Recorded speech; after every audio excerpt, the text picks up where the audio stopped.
आपली सांगली होती बहुत चांगली, परंतु सत्तेसाठी दल बदलू राजकारण्यांनी केली तिची पुरती दाणादाण, झाली पूर्ण तिची पिछेहाट।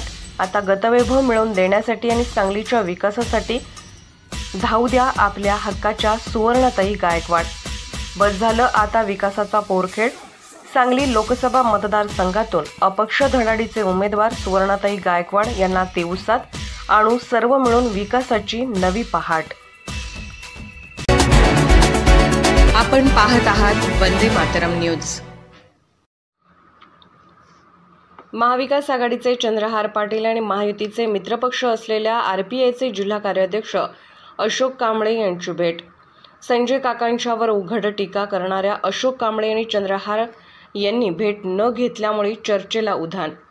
महाआघाडीमधील शिवसेना उद्धव बाळासाहेब ठाकरे पक्षाचे सांगली लोकसभेचे उमेदवार चंद्रहार पाटील यांनी महायुतीमध्ये मित्रपक्ष असलेल्या Republican party of India Athawale पक्षाचे जिल्हा कार्याध्यक्ष अशोक कांबळे यांची भेट घेतली।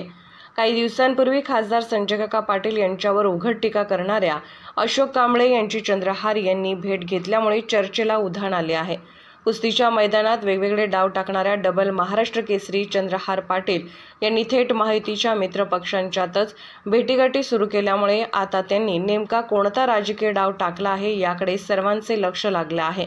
शिवसेनेचे उमेदवार चंद्रहार पाटील आणि RPIचे जिल्हा कार्याध्यक्ष अशोक कांबळे यांची अर्धा तास भेट झाली। या भेटीत दोन्ही नेत्यांच्या निवडणुकीच्या अनुषंगाने चर्चा झाली।